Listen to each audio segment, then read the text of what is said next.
अपकिरण के माप, measures of dispersion.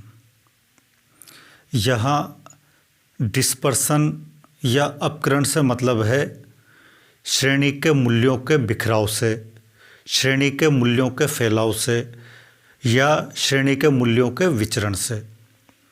श्रेणी के मूल्यों का बिखराव, फैलाव या विचरण अपकिरण कहलाता है, डिस्पर्सन कहलाता है। और इस अपकिरण को दो रूपों में ज्ञात किया जा सकता है या इसको दो रूपों में परिभाषित किया जा सकता है, सीमा विस्तार के रूप में और माध्य विचलन के रूप में। सीमा विस्तार के रूप में दो सीमांत मूल्यों का अंतर अपकिरण कहलाता है, यानी श्रेणी के कोई भी दो मूल्यों का अंतर अपकिरण कहलाएगा सीमा विस्तार के रूप में। और माध्य विचलन के रूप में सांख्यिकीय माध्य से मूल्यों के लिए गए विचलनों का माध्य अपकिरण कहलाता है। ये तो अपकिरण का सामान्य अर्थ हो गया है। और इन्हीं सीमा विस्तार और माध्य विचलन के आधार पर अपकिरण के कई माप प्रचलित है।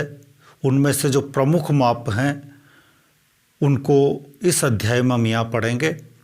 और सीमा विस्तार के रूप में जो माप हैं जिनकी गणना प्रमुखता से की जाती है और जिनको इस अध्याय में हम पढ़ेंगे, उनमें सबसे पहला तो है विस्तार या रेंज, दूसरा है अंतर चतुर्थक विस्तार यानी इंटर क्वार्टाइल डिवीजन, इसके बाद अगला है शतमक विस्तार और चतुर्थक विचलन। ये अपकिरण के चार माप तो हैं जिन्हें सीमा विस्तार के रूप में ज्ञात किया जाता है, यानी विस्तार, अंतर चतुर्थक विस्तार, शतमक विस्तार और चतुर्थक विचलन। माध्य विचलन के रूप में अपकिरण के प्रमुखता से दो मापों का प्रयोग किया जाता है। उनमें पहला तो है माध्य विचलन और दूसरा है प्रमाप विचलन। और इनमें सबसे वैज्ञानिक अपकिरण का माप है वो है प्रमाप विचलन। इसके अलावा बिंदु रेखीय आधार पर भी अपकिरण का माप किया जाता है और उसके लिए जो सबसे प्रचलित रीति है वो है लॉरेंज वक्र। अपकिरण के इन सभी मापों को एक एक वीडियोज में एक एक माप को पढ़ेंगे और इस वीडियो में हम पढ़ेंगे सबसे पहले विस्तार को। विस्तार यानी रेंज। विस्तार से मतलब है श्रेणी के सबसे बड़े मूल्य में से श्रेणी के सबसे छोटे मूल्य को घटाने के बाद जो प्राप्त होगा वो विस्तार कहलाएगा। यानी श्रेणी के दो सीमांत मूल्य विस्तार कहलाते हैं और जब विस्तार ज्ञात करना है तो ये सीमांत मूल्य होंगे सबसे बड़ा मूल्य और सबसे छोटा मूल्य। यानी श्रेणी के सबसे बड़े मूल्य का सबसे छोटे मूल्य से अंतर विस्तार कहलाएगा। Highest value minus lowest value, H minus L।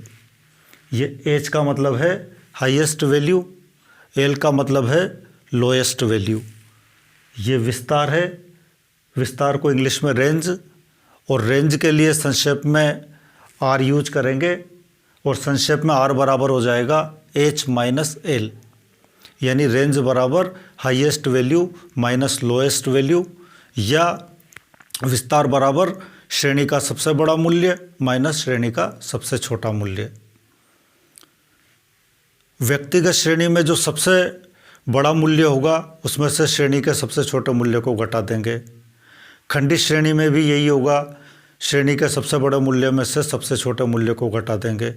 और अखंडित श्रेणी में जो सबसे बड़े मूल्य वाला मूल्य वर्ग है उसकी उच्च सीमा और श्रेणी का जो सबसे छोटे मूल्य वाला मूल्य वर्ग है उसकी निम्न सीमा, दोनों का अंतर निकाल लिया जाएगा, ये विस्तार कहलाएगा। यानी अखंडित श्रेणी में विस्तार बराबर सबसे बड़े मूल्य वाले मूल्य वर्ग की उच्च सीमा माइनस सबसे छोटे मूल्य वाले मूल्य वर्ग की निम्न सीमा बराबर विस्तार। यानी मोटे रूप में आप विस्तार का मतलब ये समझ लें कि श्रेणी का सबसे बड़ा मूल्य माइनस श्रेणी का सबसे छोटा मूल्य बराबर विस्तार कहलाएगा। और अपकिरण का मतलब भी यही होता है, श्रेणी के मूल्यों का बिखराव या फैलाव या प्रसार या प्रसरण या विचरण, यही अपकिरण का मतलब होता है। और इसी मतलब के आधार पर अपकिरण को दो रूपों में ज्ञात किया जाता है, सीमा विस्तार के रूप में और माध्य विचलन के रूप में। सीमा विस्तार के रूप में पहला जो अपकिरण का माप है वो है विस्तार, रेंज। और रेंज में सबसे बड़े मूल्य में से सबसे छोटे मूल्य को घटाना है, यही विस्तार है। अपकिरण के अन्य मापों को अगले वीडियोज में विस्तार से समझाएंगे। और अपकिरण के जो अन्य माप हैं विस्तार के अलावा, उनमें है अंतरचतुर्थक विस्तार, शतमक विस्तार, चतुर्थक विचलन और माध्य विचलन के रूप में है माध्य विचलन और प्रमाप विचलन। और बिंदु रेखीय रीति या सीमा रेखीय रीति के आधार पर है लोरेंज वक्र। इन सबको अगले वीडियोज में विस्तार से समझाया जाएगा।